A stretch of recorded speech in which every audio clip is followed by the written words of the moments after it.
Hi guys, welcome back to my YouTube channel that is Swapna's Tutorial. So ನೀವೇನ ನನ್ನ ಚಾನಲ್ಗೆ subscribe ಆಗಿಲ್ಲ ಅಂದ್ರೆ ಪ್ಲೀಸ್ ಸಬ್ಸ್ಕ್ರೈಬ್ ಆಗಿ ವಿಡಿಯೋಸ್ ಲೈಕ್ ಮಾಡಿ ಶೇರ್ ಮಾಡಿ ಹಾಗೆ ಕಮೆಂಟ್ ಮಾಡಿ.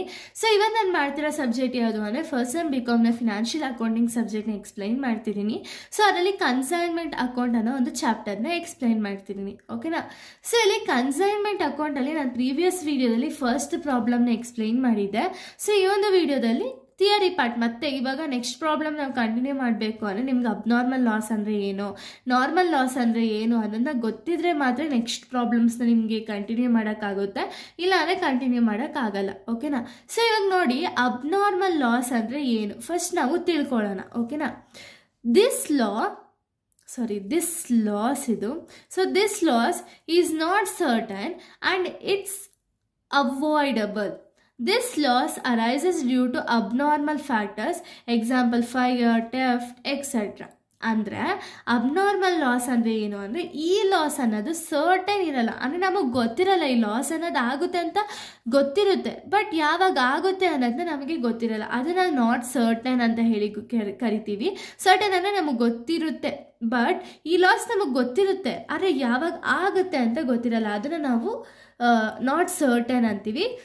ಆ್ಯಂಡ್ ಇಟ್ಸ್ ಅವಾಯ್ಡಬಲ್ ಅಂದರೆ ಈ ಲಾಸ್ನ ನಾವು ಅವಾಯ್ಡ್ ಮಾಡ್ಬೋದು. ಯಾವ ರೀತಿ ಮಾಡ್ಬೋದು? ಇನ್ಶೂರೆನ್ಸ್ ಮುಖಾಂತರನೋ ಅಥವಾ ಎಕ್ಸ್ಟ್ರಾ ಅಮೌಂಟ್ನ ಕಂಪ್ನಿಲೇ ಇಡೋದ್ರ ಮುಖಾಂತರನೋ ಅವಾಯ್ಡ್ ಅನ್ನೋದನ್ನ ಮಾಡ್ಬೋದು. ಓಕೆನಾ? This loss arises due to abnormal factor. ಈ ಒಂದು ಲಾಸ್ ಅನ್ನೋದು ಯಾವ ರೀತಿ ಅರೈಸ್ ಆಗುತ್ತೆ ಅಂದರೆ ಅಬ್ನಾರ್ಮಲ್ ಫ್ಯಾಕ್ಟರ್ಸಿಂದ ಈ ಲಾಸ್ ಅನ್ನೋದು ಅರೈಸ್ ಆಗುತ್ತೆ. ಎಕ್ಸಾಂಪಲು ಫೈರು, ಟೆಫ್ಟು ಅಂದರೆ ಫೈರ್ ಆಕ್ಸಿಡೆಂಟ್ ಯಾವಾಗ ಆಗುತ್ತೆ ಅಂತ ಕಂಪ್ನಿಲಿ ಯಾರಿಗೂ ಗೊತ್ತಿರುತ್ತೆ? ಯಾರಿಗೂ ಗೊತ್ತಿರಲ್ಲ ಅಲ್ಲ. ಸೊ ಅದಕ್ಕೆ ಫೈರ್ ಲಾಸ್ ಆಗಿರ್ಬೋದು ಅಥವಾ ಕಳ್ತನ ಆಗಿರ್ಬೋದು, ಇದೆಲ್ಲ ಅಬ್ನಾರ್ಮಲ್ ಲಾಸ್ ಆಗಿರುತ್ತೆ. ಇನ್ನು ನಾರ್ಮಲ್ ಲಾಸ್ ಅಂದರೆ ಏನು ಅಂದರೆ ದಿಸ್ ಲಾಸ್ ಇಸ್ ಅನ್ಅವಾಯ್ಡಬಲ್. ಅಂದರೆ ಈ ನಾರ್ಮಲ್ ಲಾಸ್ನ ನಾವು ಅವಾಯ್ಡ್ ಮಾಡೋಕ್ಕೆ ಆಗೋದೇ ಇಲ್ಲ, ಅದನ್ನು ನಾವು ನಾರ್ಮಲ್ ಲಾಸ್ ಅಂತೀವಿ. ಸೊ ಇದು ಯಾವಾಗ ಅಂದರೆ ನಾರ್ಮಲ್ ಫ್ಯಾಕ್ಟರ್ಸಿಂದ ಅರೈಸ್ ಆಗುತ್ತೆ. ಎಕ್ಸಾಂಪಲ್ ಲೀಕೇಜು, ಎವಾಪರೇಷನ್ನು, ಇದೆಲ್ಲ ನಾರ್ಮಲ್ ಲಾಸ್ಗೆ ಎಕ್ಸಾಂಪಲ್ಸ್. ಓಕೆನಾ? ಸೊ ಇದೆಲ್ಲ ನಿಮಗೆ ಗೊತ್ತಿರಬೇಕು. ನಾರ್ಮಲ್ ಲಾಸ್ ಅಂದರೆ ಏನು, ಅಬ್ನಾರ್ಮಲ್ ಲಾಸ್ ಅಂದರೆ ಏನು, ಎಕ್ಸಾಂಪಲ್ಸ್ ವಿತ್ ಓದ್ಕೊಂಡಿರಿ, ಬಿಕಾಸ್ ಇದು ನಿಮಗೂ ಹೆಲ್ಪ್ ಆಗುತ್ತೆ. ಸೊ ಇನ್ನು next difference between abnormal and normal loss.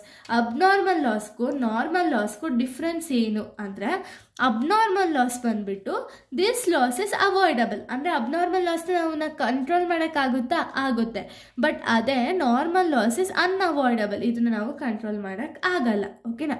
Next this loss cause due to abnormal activities. ಏನೋ ಒಂದು ಅಬ್ನಾರ್ಮಲ್ ಆ್ಯಕ್ಟಿವಿಟೀಸಿಂದ ಲಾಸ್ ಅನ್ನೋದಾಗುತ್ತೆ, ಬಟ್ ಈ ಲಾಸ್ ಅನ್ನೋದು ನಾರ್ಮಲ್ ಆ್ಯಕ್ಟಿವಿಟೀಸಿಂದನೇ ಲಾಸ್ ಅನ್ನೋದಾದರೆ ಅದನ್ನು ನಾರ್ಮಲ್ ಲಾಸ್ ಅಂತೀವಿ.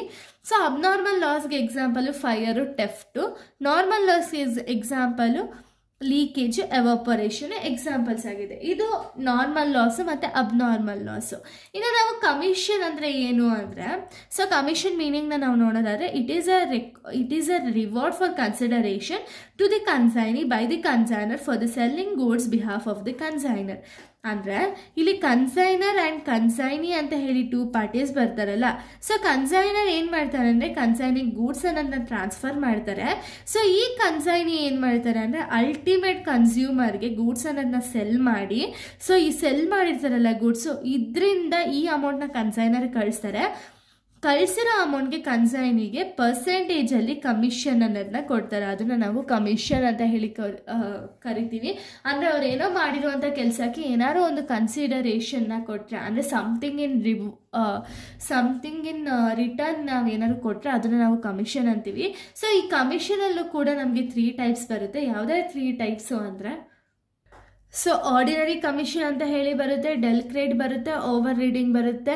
ಸೊ ನಾರ್ಮಲ್ ಕಮಿಷನ್ನ ನಾವು ಆರ್ಡಿನರಿ ಅಂತೀವಿ. ಡೆಲ್ ಕ್ರೆಡ್ ಅಂದರೆ ಎಕ್ಸ್ಟ್ರಾ ಏನಾದರೂ ಬ್ಯಾಡ್ ಡೆಟ್ಸ್ನ ಕಲೆಕ್ಟ್ ಮಾಡಿಕೊಟ್ರೆ ಅದನ್ನು ಡೆಲ್ ಕ್ರೆಡ್ ಅಂತೀವಿ. ಓವರ್ ರೀಡಿಂಗ್ ಅಂದರೆ ಎಕ್ಸ್ಟ್ರಾ ಅಮೌಂಟ್ ಆಫ್ ಕಮಿಷನ್ ಏನಾದ್ರು ಬಂತು ಅಂದರೆ ತುಂಬ ಗೂಡ್ಸ್ನ ಜಾಸ್ತಿ ಅಮೌಂಟ್ಗೆ ಏನಾದ್ರು ಸೆಲ್ ಮಾಡಿದರೆ ಅವಾಗ ಎಕ್ಸ್ಟ್ರಾ ಅಮೌಂಟ್ ಬರುತ್ತಲ್ಲ, ಆ ಅಮೌಂಟ್ ಬೇಸಿಸ್ ಮೇಲೆ ಕಮಿಷನ್ನ ಕೊಟ್ಟರೆ ಅದನ್ನು ಓವರ್ ರೀಡಿಂಗ್ ಕಮಿಷನ್ ಅಂತ ಹೇಳಿ ಕರಿತೀವಿ. ಓಕೆನಾ?